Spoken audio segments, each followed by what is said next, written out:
Paul Manafort will take a plea deal. In fact, he is cooperating with special counsel Robert Mueller.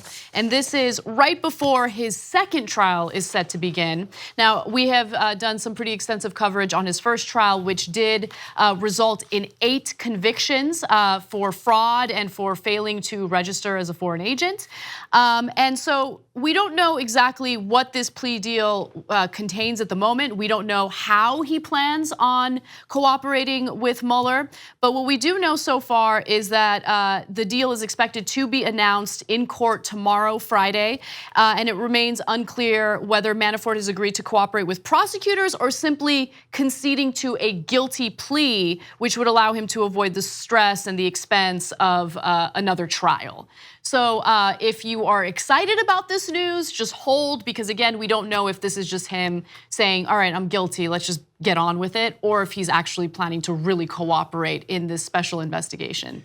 So, you know, he got convicted on 8 counts earlier, so facing a maximum of 80 years, but in reality, he's more likely to get about 7 years. Why? Do you know why? I don't. It's because he's rich, powerful. He didn't cooperate at all. I mean, Yeah. usually that happens when you take a plea deal. They'll right. shorten the sentence. He did not cooperate, and he was convicted of 8 charges. He's supposed to get, you know, somewhere around 80 years. He gets 7 years. I don't know. It just seems strange. I kid around because he's rich and powerful, but I'm barely kidding. Because if you were poor and you were facing 80 years, you might get 70.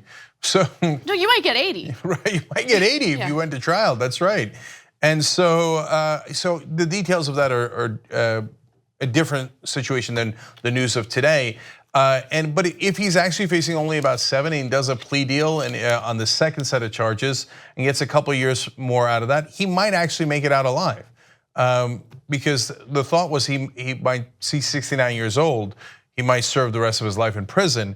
So that's why he might have done the deal without necessarily giving evidence on Trump. He spent only 4 hours with prosecutors in the deal. That might or might not mean anything. 4 hours might seem like a lot, but if they were getting a ream of information about collusion with Russia, it would likely take longer, but it might be the first meeting and there might be meetings afterwards. So, and we might be able to tell, and this is breaking right now, right, as we're live on the air. We might be able to tell based on the sweaty tweets that Trump sends tonight. Yeah, no, right. But yes, you're absolutely right about that. But this is my analysis, speculation, whatever you want to call it. This is my read of what's going on. Look, I think that if Manafort does have dirt on Trump, but decided, no, I'm not going to cooperate, he's made that decision because he knows that Trump has no problem pardoning whomever he pleases. But that's if he has the power to pardon people. Trump has become even more unhinged. He's starting to lose even more allies. Talks of impeachment have become, I guess, more serious. I mean, especially after the Woodward book and that anonymous op-ed. I think there's a possibility that Manafort sees this situation as dire and realizes, oh, there's a possibility that Trump might not be able to pardon me. Well, so that cuts 2 ways. He might have wanted to take the plea deal right away so that he can get a pardon right away while Trump's still in office. So that's another possibility. Look, I wasn't convinced that Manafort had anything on Trump in the first place until Trump went ballistic after his conviction. And so that led me to believe and started immediately talking about pardon, could be pardoned now, could be pardoned later, I could pardon him at any time I want. Yeah. And I was like, okay, he's got something on him, that's clear.